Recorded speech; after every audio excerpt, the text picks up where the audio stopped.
Biblia explicada, un recorrido diario por las Sagradas Escrituras.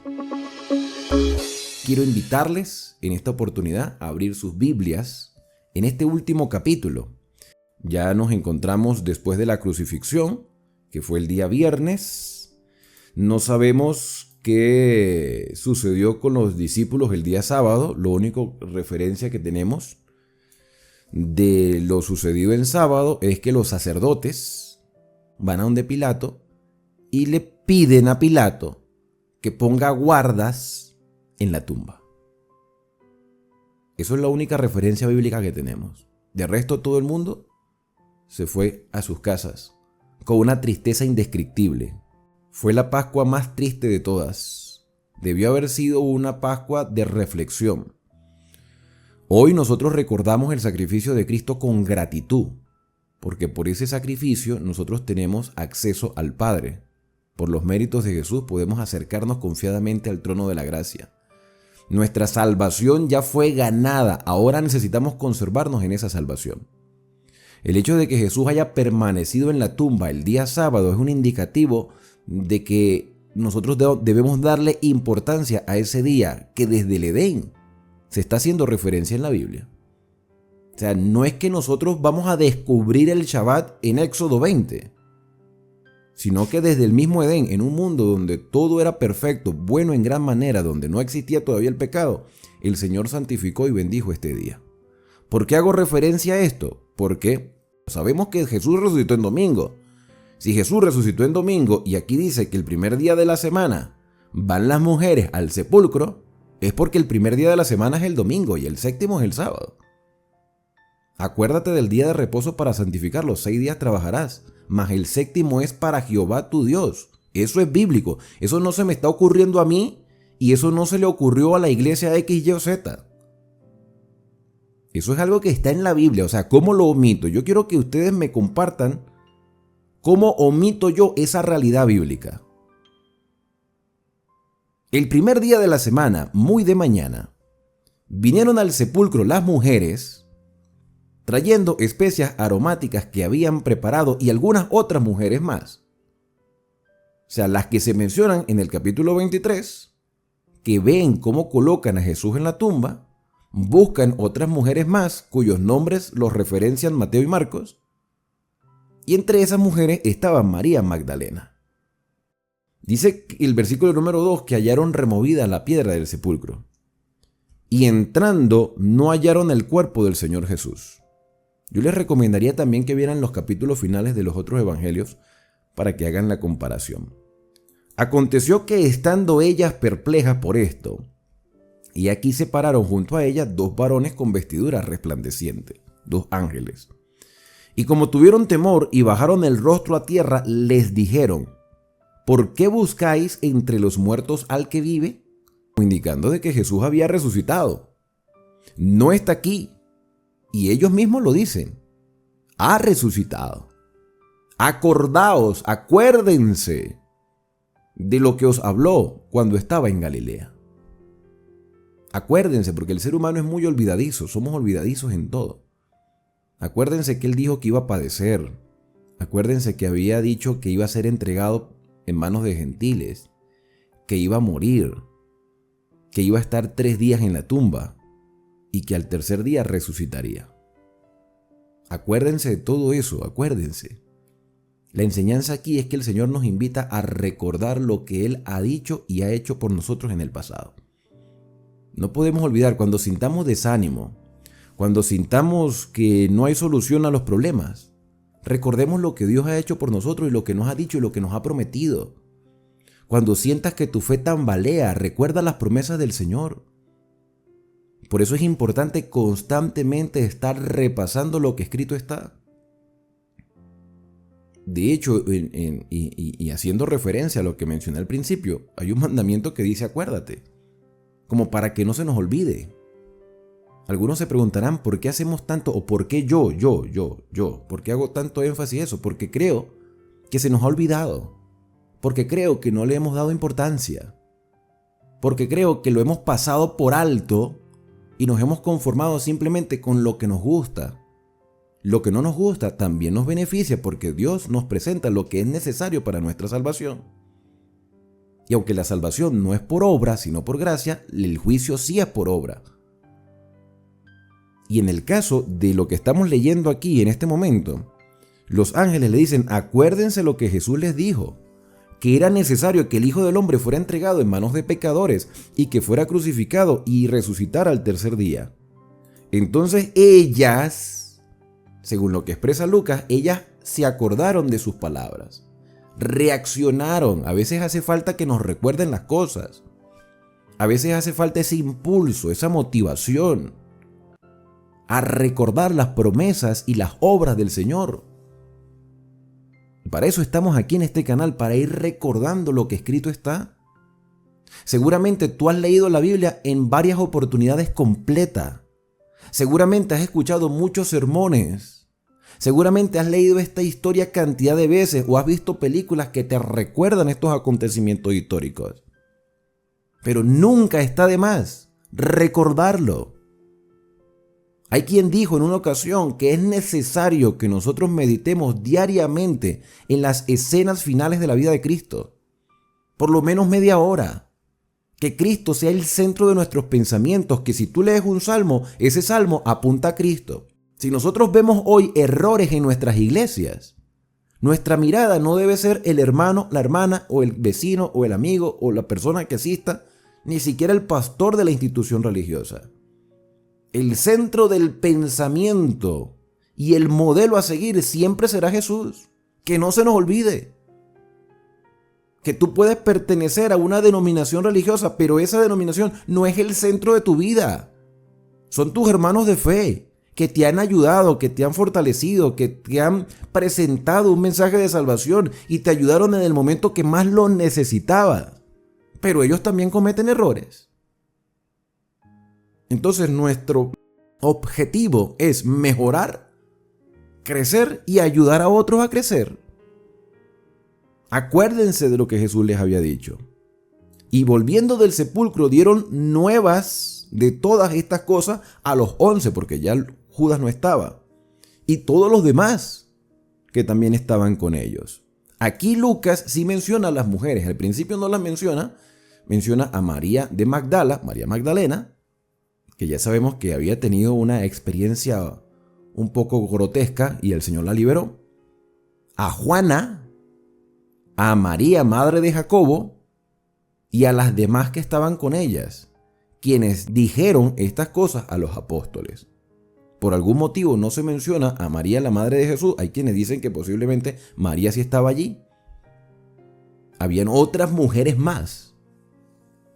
Mas a ellos les pareció locura las palabras de ella y no lo creían, porque así es el ser humano. Si hubiese sido una sola mujer, uno dice, mira, no sé, quizás estás un poco afectada por todo lo que ha pasado y creíste ver eso. Pero eran varias mujeres, eran varios testimonios. A veces es muy difícil para el ser humano creer lo que otro dice. Uno debe tener su propia experiencia. Por eso yo también les he compartido a ustedes, no se conformen simplemente con lo que escuchamos detrás del púlpito. Seamos pensadores y no meros reflectores de los pensamientos de otros. Dejemos que el Espíritu Santo nos guíe hacia toda verdad. Y cuando estamos reunidos como hermanos, nos fortalecemos mutuamente y nos corregimos mutuamente. Allí es donde juega un papel fundamental la humildad y el deseo de querer hacer lo que Dios realmente quiere para nuestra vida. Pero levantándose Pedro, claro, porque está escuchando el testimonio de varias mujeres, Pedro sale corriendo al sepulcro y cuando miró dentro vio los lienzos solos y se fue a casa maravillándose de lo que había sucedido. Ahora, ¿cómo sabía Pedro que Jesús había resucitado y no que se habían robado el cuerpo? Número 1, por el testimonio de las mujeres. Pero número 2, la manera como los lienzos estaban puestos no era de alguien que había sido robado. Porque una persona cuando roba, un ladrón cuando roba, deja un desorden. Y seguramente si el cuerpo hubiese sido robado, los lienzos hubiesen quedado tirados allí. Tirados como que, mira, en el piso. Pero la manera como Juan en su evangelio lo presenta era que estaban los lienzos puestos. doblados, como una persona cuando se levanta de la cama y tiene la costumbre de tender, de hacer la cama, porque es una persona que ha aprendido disciplina incluso en esos pequeños detalles. Si los discípulos habían andado con Jesús cierto tiempo, sabían cuando Jesús despertaba lo que hacía, cómo dejaba la cama, a dónde se iba a orar, cuál era su rutina diaria, su disciplina. Y esto es un detalle que parece menor, pero no es. Porque nosotros estamos aspirando a ir a la patria celestial. Y hay cosas que tenemos en nuestra vida que organizar y aprender a ser disciplinados en las cosas pequeñas. Porque Dios es un Dios de orden. Yo creo que Jesús, cuando despertó de la muerte, no fue a ningún lado, estaba allí. Él tiene vida en sí mismo, ¿no? Pero decidió despertar aquel primer día de la semana, seguramente en contacto, en oración con el Padre, ¿ok? Después de la resurrección, dobla los lienzos y es ahí donde se le aparece a las mujeres, que sabemos que se le había aparecido a María y le dijo: María, no me toques porque todavía no he subido al Padre. Y Jesús tenía que subir y bajar para confirmar que su sacrificio había sido aceptado. Y aquí 2 de ellos iban el mismo día. Aquí cambia la escena. 2 personas cuyos nombres solamente sabemos el de uno, Cleofas, el otro no sabemos cómo se llamaba, y hay quienes han pensado que seguramente la mujer de Cleofas también iba con estas dos personas, o era la mujer de Cleofas y Cleofas, o era Cleofas un amigo y posiblemente su esposa, no lo sabemos. Y Lucas simplemente dice: habían 2, uno de ellos Cleofas, el otro no sabemos. Ese mismo día, ellos iban a una aldea llamada Emaús, que estaba a 70 estadios de Jerusalén, no muy distante. E iban hablando entre sí de todas aquellas cosas que habían acontecido el viernes. El sábado pues no habían viajado porque seguramente se habían quedado en la casa de alguien y sus corazones estaban adoloridos por todo lo que habían visto. Sucedió que mientras hablaban y discutían entre sí, Jesús mismo se acercó y caminaba con ellos, como un caminante normal. Mas los ojos de ellos estaban velados para que no le conociesen. Y esto a mí, yo no sé a ustedes, pero a mí de manera personal, este versículo siempre me ha llamado la atención. ¿Por qué me ha llamado la atención? Porque cómo se velan los ojos, cómo tú ves a alguien pero a la vez no lo ves, o sea, cómo tú lo estás viendo pero no lo reconoces. O es que ellos no se fijaron no se voltearon a mirar, o sea, vas caminando, yo entiendo la tristeza. Ponte en el lugar de estos 2 personajes. La tristeza que tenían quizás con la cabeza en el piso, o sea, mirando hacia el suelo. Se acerca un caminante, oye, por lo menos tú tienes la gentileza o la reacción natural de mirarle.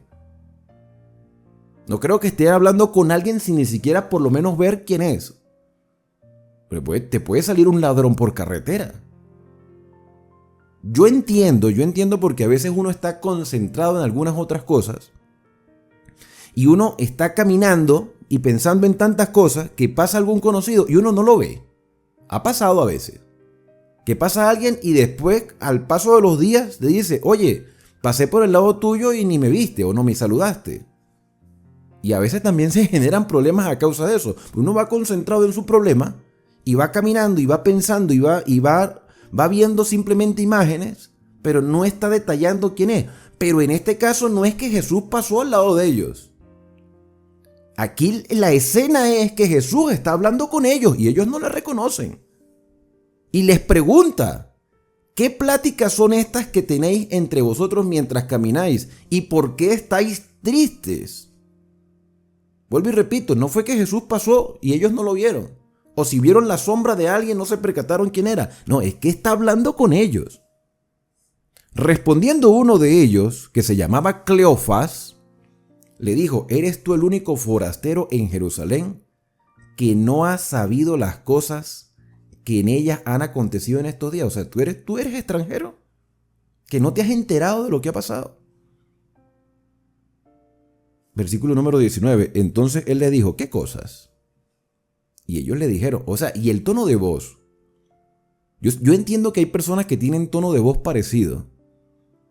Pero si ellos habían escuchado a Jesús y lo habían visto, ¿será que no podían diferenciar el tono de voz? Mira, a mí me gusta ver ciertos tipos de películas. Yo no sé si a ustedes les gustará, hay gente que no les gusta ver películas. Pero una de las cosas que a mí me ha llamado la atención, porque he trabajado en radio cuando era más joven, y una de las cosas que a mí me ha llamado la atención son las personas que doblan voces.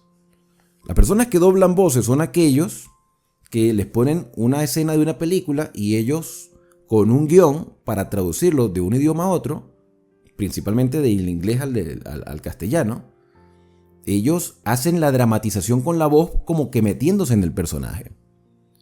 Y cuando uno ve las películas, uno no se percata que hay voces que has escuchado en otro lado, porque estás viendo la película y estás concentrado en las imágenes. Pero en algunas ocasiones, cuando me ha tocado que hacer algún tipo de oficio en casa o estoy haciendo cualquier otra cosa y está una película sonando, yo escucho la voz y me acuerdo de un personaje, el que sea, ¿sí? Por la voz. Y digo, mira, se parece a la voz de tal. Y cuando me asomo a ver la película es otro personaje, pero es la misma voz. Es la misma voz.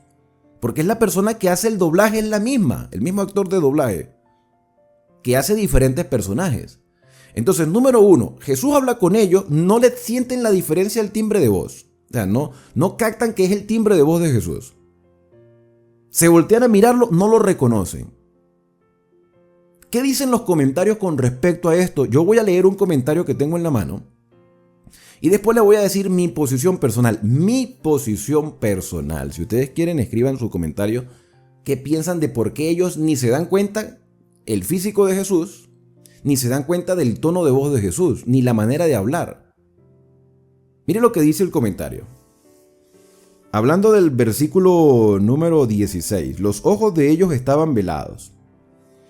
Según dice el comentario, es muy posible que Cleofas y quien le acompañaba estaban tan cansados y tan absortos de su tristeza que no reconocieron a Jesús cuando se unió a ellos.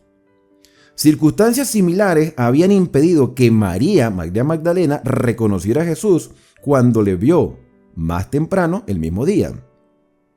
Jesús fue reconocido inmediatamente en algunas de sus apariciones después de su resurrección, o por lo menos parece que así fue, pero no sucedió así en otros casos.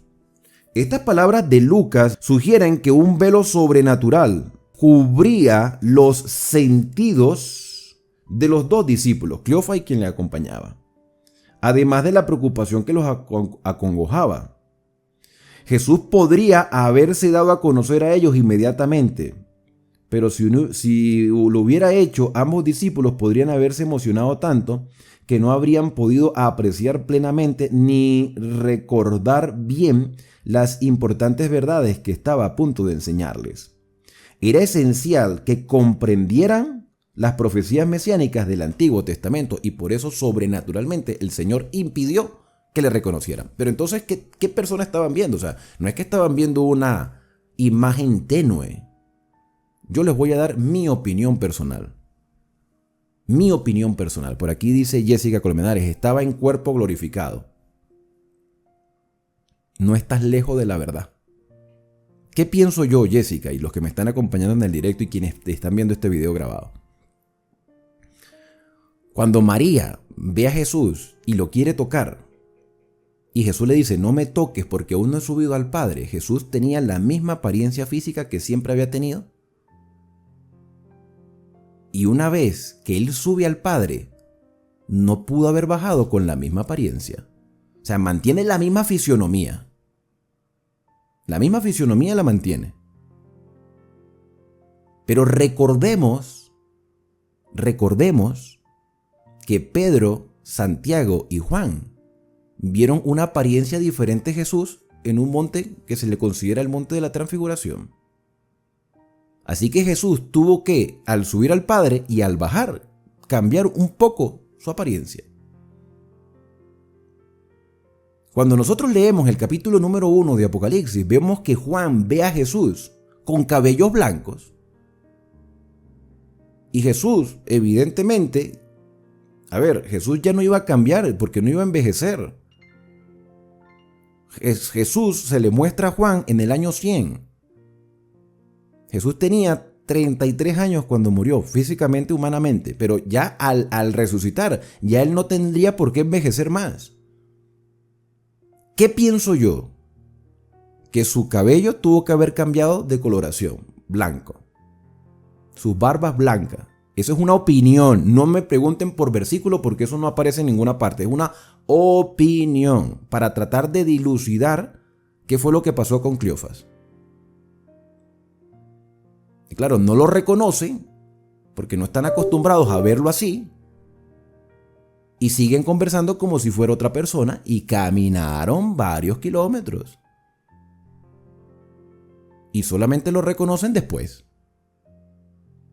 Según lo que nos dice el comentario, el propósito de que no le reconocieran era para mostrarles a través del Antiguo Testamento que todas esas cosas tenían que suceder.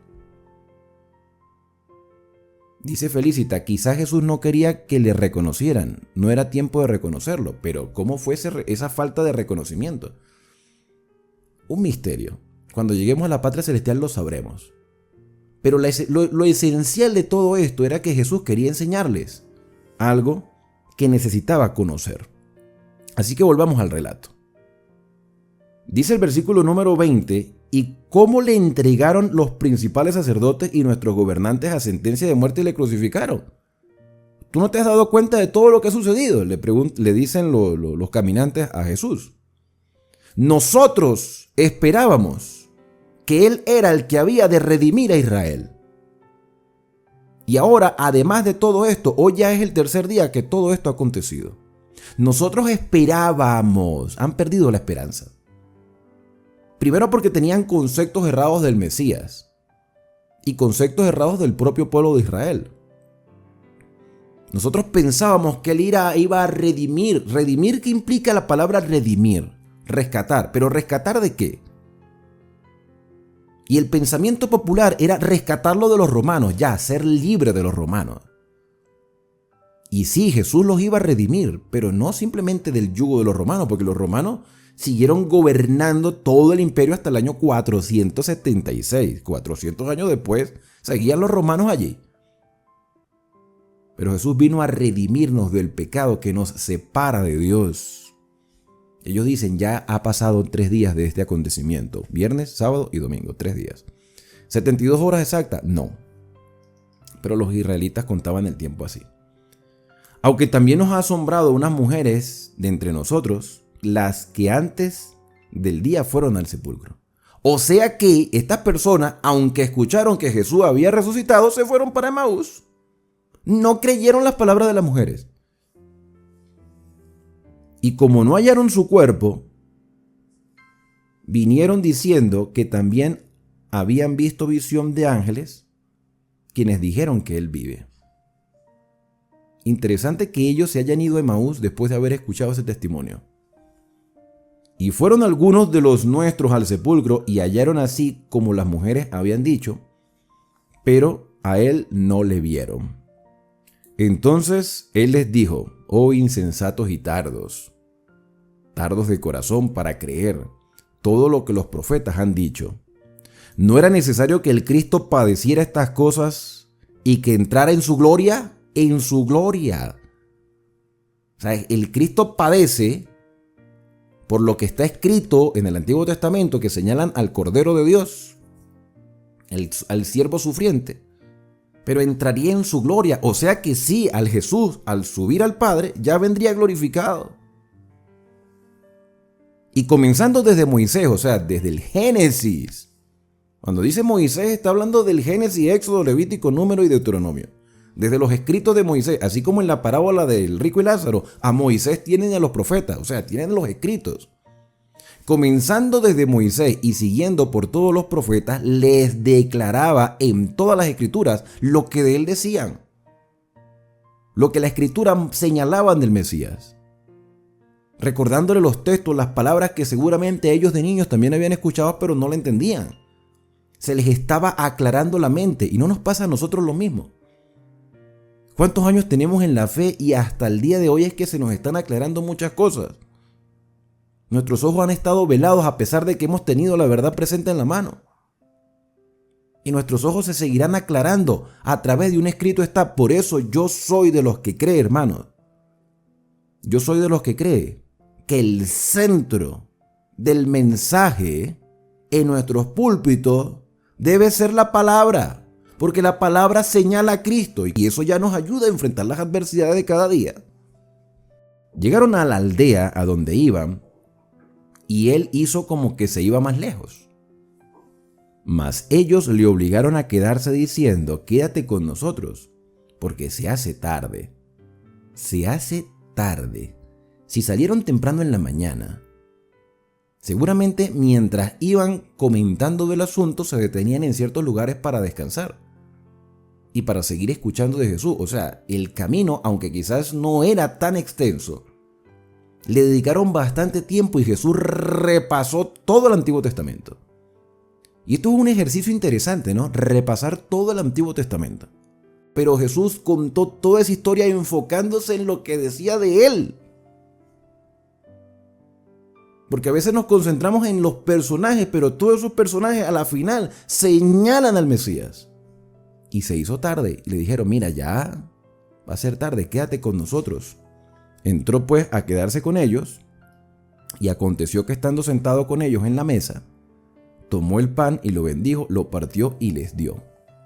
Se levantó las manos con el pan. Tomó la iniciativa de partir el pan y bendecirlos. Entonces los ojos de ellos fueron abiertos y le reconocieron, mas él desapareció de su vista. ¿Qué se dieron cuenta que había en las manos de Jesús? Las marcas. Aquí o aquí, no sé, aquí, en la mano. En definitiva, tenía las marcas en la mano. Y se decían el uno al otro, ¿no ardía nuestro corazón en nosotros mientras nos hablaba en el camino y cuando nos abría la Escritura? Y aquí hay una lección poderosa para nuestra vida. ¿Cuándo nuestro corazón va a ser transformado por el Espíritu Santo? Cuando seamos reavivados por la palabra, hermano, la palabra, el texto bíblico. Yo sé que los tiempos han cambiado muchísimo. Antes los escritos venían en rollos, ahora vienen en libros. Pero por más que los tiempos cambien, la palabra debe ser presentada, porque ahora se ponen con una computadora en los púlpitos, con una tablet, con un teléfono. Que uno dice, no, pero la información está allí, está bien, pero tener el texto en la mano, el libro, es una manifestación poderosa de que lo que está allí es muy diferente a lo que el mundo nos presenta. La palabra debe arder en nuestro corazón para transformar nuestra vida. ¿No ardía nuestro corazón cuando nos abría las Escrituras? Y levantándose en la misma hora, volvieron a Jerusalén. Y hallaron a los 11 reunidos y los que con él estaban, que decían, ha resucitado el Señor verdaderamente y ha aparecido a Simón. El Señor empezó a aparecerse a diferentes personas. Ha resucitado verdaderamente, ha resucitado. O sea, la emoción. Ponte en el lugar de ellos, de pasar de la decepción y la tristeza a la alegría y a la esperanza. Evidentemente no todos iban a creer, pero este grupo de personas, quienes habían sido testigos y quienes contaban su testimonio, estaban despertando también la esperanza en otros corazones. Entonces ellos contaban las cosas que les había acontecido por el camino y cómo les habían reconocido al partir el pan. Y tenían que regresarse. O sea, pasaron todo el día caminando, deteniéndose, escuchando a Jesús y se vinieron rápidamente de noche. Mientras ellos aún hablaban de estas cosas, Jesús se puso en medio de ellos y le dijo, paz a vosotros, shalom en hebreo, ¿no? Paz a vosotros. Entonces, espantados y atemorizados, pensaban que veía un espíritu, había de todo ahí, pensamientos, será, pero es que sí, se ve físicamente, pero ¿es real o no es real? Versículo número 38. Entonces él les dijo, ¿por qué estáis turbados? ¿Y vienen a vuestro corazón estos pensamientos? Mirad mis manos y mis pies, que yo mismo soy. Palpad y ved, porque un espíritu no tiene carne ni hueso, como veis que tengo yo. O sea, Jesús mantiene la humanidad. ¿Era necesario que Jesús mantuviera la humanidad? Bueno, Él es Dios y Él sabe lo que hace. Una vez le pregunté a un pastor, ¿por qué Jesús mantiene su humanidad? Porque Él quiere. ¿Y quiénes somos nosotros para objetar o contradecir al Señor en las decisiones que Él toma. Y Jesús mantiene su humanidad. Aunque es Dios, no deja de ser Dios tampoco, ¿no? Y diciendo esto, les mostró las manos y los pies, y como todavía ellos, de gozo, no lo creían, y estaban maravillados, les dijo: ¿tenéis aquí algo que comer? Entonces le dieron parte de un pez asado y un panal de miel. Y Él come, y más adelante en el Evangelio de Juan lo vamos a ver comiendo. Jesús come para demostrar: mira, yo soy un cuerpo, estoy de cuerpo presente delante de ustedes. Y Él lo tomó, comió delante de ellos y les dijo: estas son las palabras que os hablé cuando estaba con vosotros, que era necesario que se cumpliese todo lo que está escrito de mí en la ley de Moisés, o sea, en toda la Torá, en los 5 libros de Moisés, en los profetas, que serían todos los profetas mayores y menores, y en los salmos, que incluye todos los libros poéticos, o sea, toda la Tanaj completa, todos los escritos antiguos, que no dejan de ser necesarios leerlos y practicarlos en este tiempo. O sea, la palabra del Señor no tiene vencimiento. Quizás algunas cosas han tenido su cumplimiento en la historia, pero es la palabra del Señor que debe ser estudiada, vivida y compartida. Nunca se imaginó Pablo, jamás se imaginó Pablo, que sus cartas iban a formar parte de la Biblia. Los evangelistas jamás dijeron: vamos a escribir aquí unos evangelios para que los metan en la Biblia. Para los judíos y para el pueblo de Israel y para los cristianos del primer siglo, la Biblia era la Tanaj, el Antiguo Testamento. Nosotros que estamos en el siglo XXI llegamos y la dejamos a un lado. No, tenemos que estudiarla y reflexionarla. Entonces les abrió el entendimiento para que comprendiesen las Escrituras, la Tanaj, el Antiguo Testamento. Y les dijo: así está escrito, y así fue necesario que el Cristo padeciese y resucitase de entre los muertos al tercer día, y que se predicase en su nombre el arrepentimiento y el perdón de los pecados en todas las naciones. O sea, que este mensaje no era exclusivo para un grupo de personas, sino para todas las naciones. Me llama la atención también el hecho de que Lucas le está escribiendo a los gentiles, no le está escribiendo a los judíos, como queriendo decir: este mensaje también es para ustedes, comenzando desde Jerusalén. Ellos iban a recibir esa misma luz. Ellos verían si la aceptaban o la rechazaban, pero el Señor no los estaba excluyendo, ni a los de Jerusalén, ni a los de ninguna parte. Y vosotros sois testigos de estas cosas. He aquí, yo enviaré la promesa de mi Padre sobre vosotros, pero quedaos vosotros en la ciudad de Jerusalén hasta que seáis investidos del poder de lo alto. En otras palabras, cuando ustedes reciban el Espíritu Santo, es cuando van a salir: quédense aquí. En Mateo 28, Él da una orden desde Galilea, le dice: vayan por todo el mundo, prediquen, bauticen, yo estaré con vosotros todos los días hasta el fin del mundo. No olvidemos que Jesús pasó 40 días aquí en la tierra después de su resurrección. Antes de su ascensión, estuvo aquí con sus discípulos durante ese periodo de tiempo. Dice el versículo 50: y los sacó fuera hasta Betania, y alzando sus manos los bendijo. Y aconteció que, bendiciéndolos, se separó de ellos y fue llevado arriba. Pero esto fue después de 40 días. Eso no fue el mismo día. Eso fue después. Y eso lo sabemos por las revelaciones que tenemos en otros libros, en los libros de la Biblia. Ellos pues, habiéndole adorado, volvieron a Jerusalén con gran gozo y estaban siempre en el templo, alabando y bendiciendo a Dios. En el templo. Iban al templo. Porque resulta ser, y esto lo vamos a ver con más detalle en el libro de Hechos de los Apóstoles, resulta ser que si Jesús pasó 40 días con ellos, lo que estaba más cerca, después de la Pascua, era la fiesta del Pentecostés, conocida también como la fiesta de las semanas o la fiesta de las cosechas del trigo y la cebada. Así que ellos constantemente iban a estar en el templo durante todo ese periodo de fiestas. ¿Con qué propósito? Primero, viendo las cosas desde un punto de vista diferente y diciéndole a las personas lo que Cristo había hecho, que ya había venido y que había cumplido sus promesas. Y estar en el templo les permitía a ellos hablar con sus familiares, amigos, conocidos y personas que venían de diferentes regiones con la esperanza de algún día ver al Mesías, y ellos podían decir: el Mesías ya vino. sea, no era para mantener la tradición del templo, porque en sí el templo ya había perdido, con la muerte de Cristo, su validez, porque el velo se rasga de arriba abajo. Pero ellos iban a ir al templo para ayudar a las demás personas a comprender lo que ellos habían o estaban comprendiendo sobre las Escrituras. Porque durante 40 días tuvieron que reflexionar de todo, porque Jesús estaba con ellos, aclarándoles, abriéndoles el entendimiento. ¿Cuál es la lección para nosotros en este capítulo?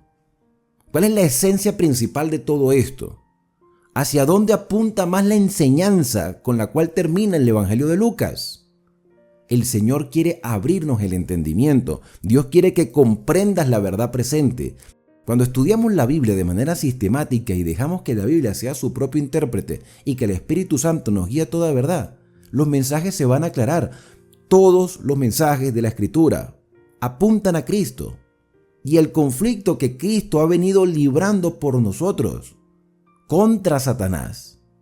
Ahora, con la ampliación que tenemos del Nuevo Testamento, sabemos que el Señor retornará.